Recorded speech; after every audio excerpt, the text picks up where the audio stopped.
Hello and welcome to a day in 15 minutes UPSC Prelims Daily Current Affairs by Neo IAS.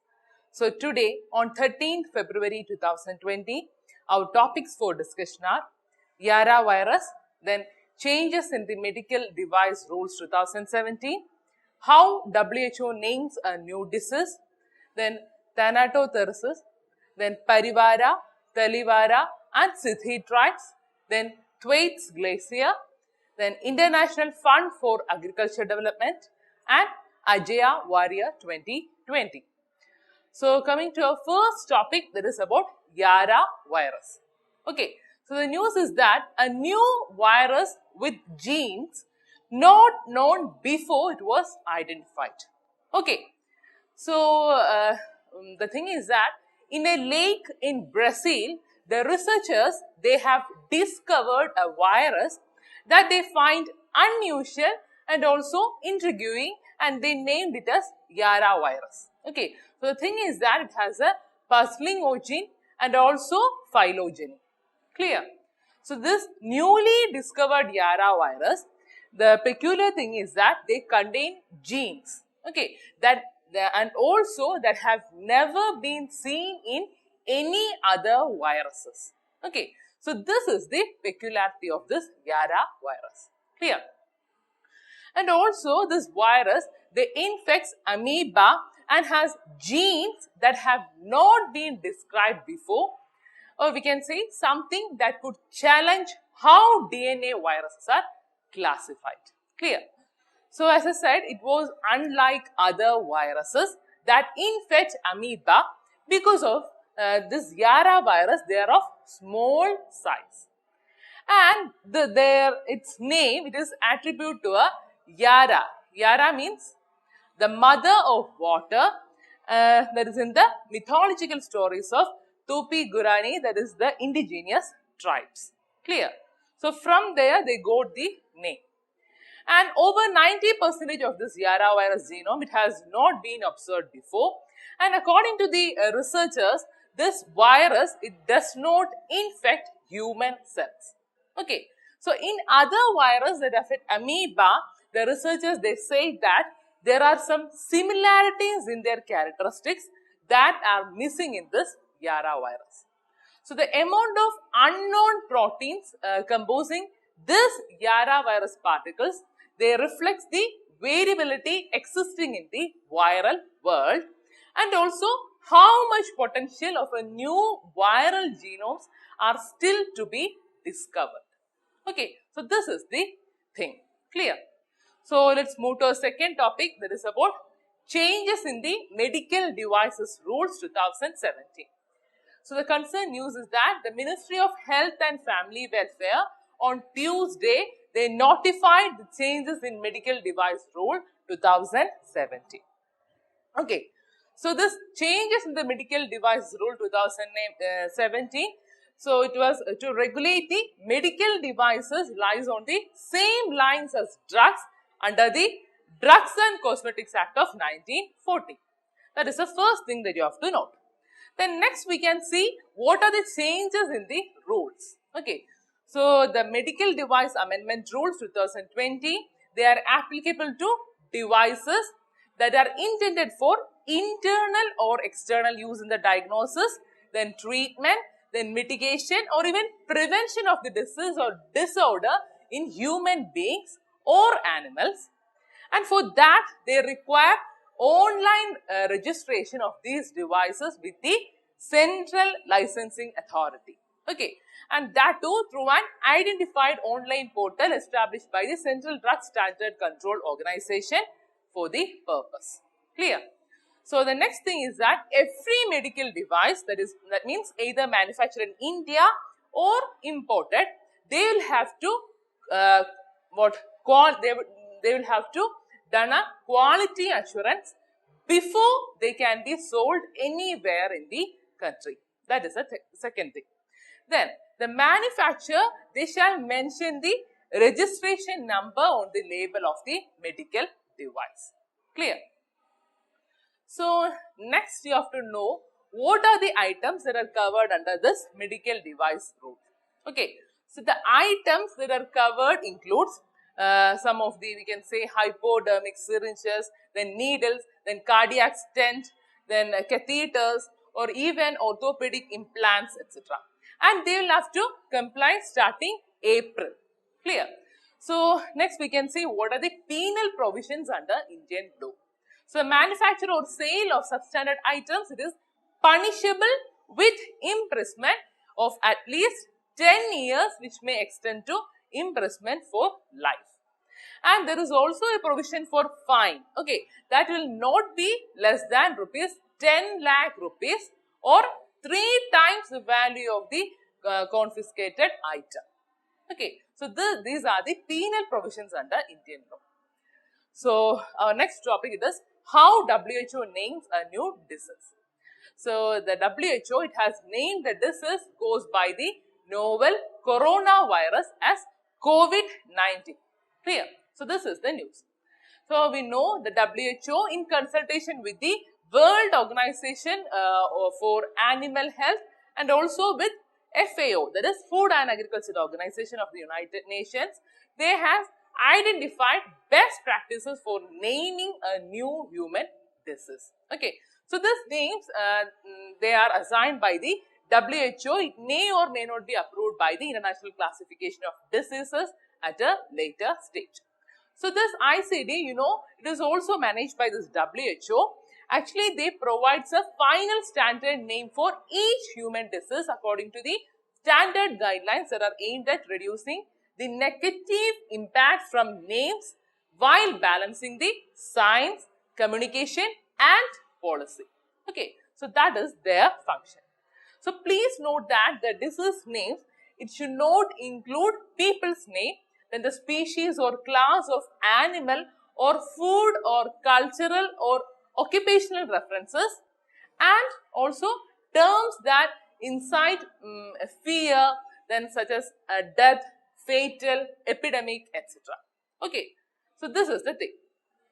So, next we can see what are the terms that can be included. So, the generic descriptive terms such as respiratory disease, then hepatitis, neurologic syndrome, they can be included in the names. And also regarding the specific descriptive terms that may indicate age, group of the patient and the time of course of disease, that means progressive, then juvenile or even severe, such terms can be included. Clear? So, next, if a causative pathogen it is known, then it should be used as a part of the disease name with additional descriptors such as the year. Okay, year is one thing. When the disease it was first reported or detected.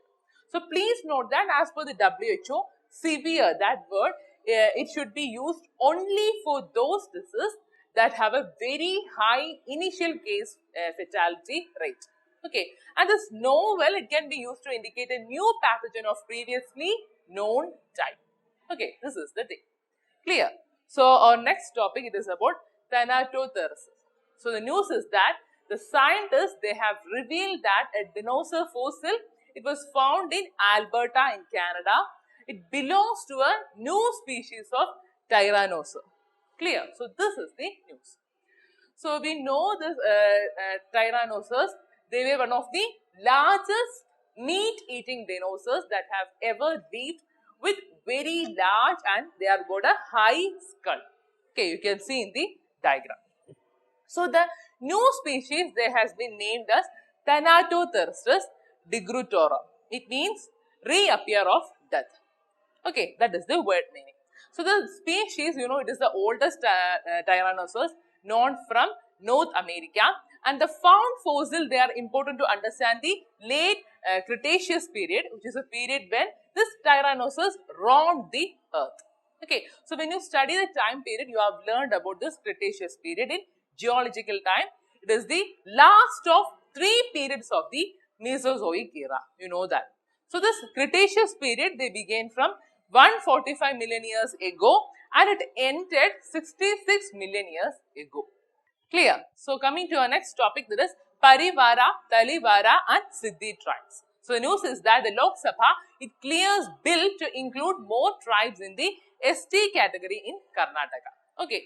So, the news is that the constitution That means the Scheduled Tribes Order Amendment Bill 2019, which seek to grant scheduled tribe status to certain communities in Karnataka. It was passed by the voice vote in Lok Sabha. Okay, so this bill, it is to include the three communities, that is Talivara, Parivara and Siddhi tribal communities in the scheduled tribes list. Clear? So this bill, it was passed by the Rajya Sabha during the winter session. Clear? So this is the news. So about this Parivara and Talivara, you know, the most people from these communities, they live in the Mysore, Mandya, then Tumkur district, and a thin population, they resides in Udupi, then South Canara and North Canara districts. Clear? So the community's life cycle, that means rituals, languages, then physical features, and also socio-economic and even educational status, and their geographical isolation, they are characteristic features similar to that of the scheduled tribe, and also the Beda, Naika and Valmiki communities that are already included in the ST category in the state of Karnataka. Clear? So that is why the government has decided to include these tribes in the ST category. Clear? So next about Siddhi tribe. The Siddhis of Karnataka, they are an ethnic group inhabiting India, and the members, they are descended from Bantu peoples from Southeast Africa that were brought to the Indian subcontinent as slaves by the Portuguese merchants. Okay.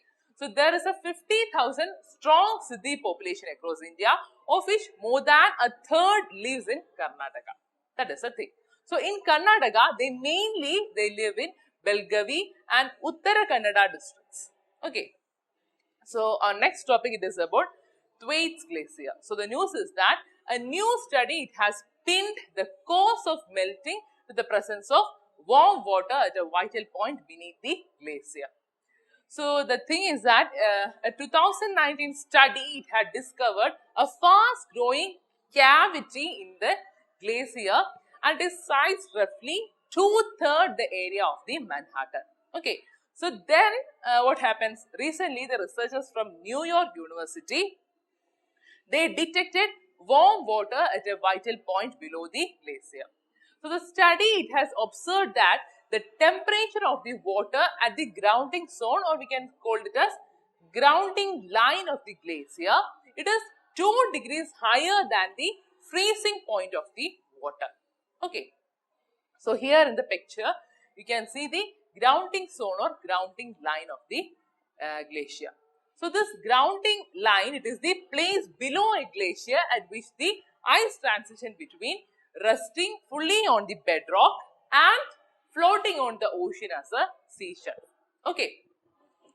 So the location of the line, it is a pointer to the rate of retreat of a glacier. Clear?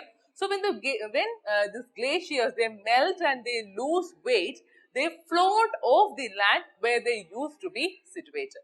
Okay, here you can see in the picture. So when this happens, the grounding line, it retreats. Clear? And that exposes more of a glacier's underside to the seawater and thereby increasing the likelihood it will melt faster. Clear? So this results in the glacier speeding up, then stretching out and thinning, causing the grounding line to retreat even further. Clear?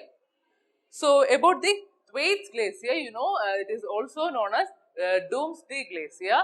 It's an unusually broad and fast Antarctic glacier flowing into the Pine Island Bay. Okay, so it is closely watched for this potential to raise the sea level. And because of its size, that is, the researcher says that it is approximately 1.9 lakh square kilometer. So it contains enough water to raise the world sea level by more than half a meter. Clear? So please note that this Thwaites melting, it already contributes 4% to the global sea level rise in each year. 4%. Okay. So here in the map, you can see its location. Clear? So our next topic, it is about International Fund for Agricultural Development. Okay. So this the news is that actually this IFAD, you know, it's an agency of United Nations that addresses hunger and poverty in rural areas all over the world. and it was established at the World Food Conference in 1974. Clear? So our next topic, it is about Agile Area 2020. You know, it's a India-UK joint military exercise. That is the first thing you have to note. Then the aim of the exercise is to conduct army-level joint training which give emphasis on counter-terrorism operation. Clear? So the exercise, it is conducted alternatively in the United Kingdom and India. So other joint exercise between India and UK, they are in Navy, it is Konkan, and in Air Force, it is Indradhanush. So here it is Army, that is this Agile Area. Clear? Then, in the last class, I have given you two questions. Our first question is, Chitra style of painting, it is practiced in. Actually, it's a rare folk art practiced in Maharashtra. Okay, so it is performed by Takaras. They are a nomadic clan. Clear? So here you can see one picture. So peculiarity is that the pictures, they were used to narrate the story in Chitrakati. That is the thing. So your answer is A. So your second question is, Vietnamese action program is associated with which one of the following? And your it's a very direct question. You know, it is associated with ASEAN, and your answer is B. Clear? So today your questions are Digital Payment Index. It has been released by options A, RBI, B, Ministry of Finance, C, Niti Aayog, and D, Exim Bank. And your second question is Muktashri. It is the name of which one of the following crop? And your options A, wheat, B, rice, C, maize, and D, sugarcane. So please find the answer for these two questions and please comment in the comment section. So that's all for today, guys. I hope you enjoyed this section. Thank you so much. Like, share, and subscribe to our channel for more videos. Follow our website neoiascap.com for the detailed content and monthly prelims digest. Also join our current affairs exclusive test series through the website. And finally, participate in the daily current affairs prelims infotainment quiz at our Telegram channel, that is Neo IAS Prelims, at 9:30 p.m. every day. Thank you.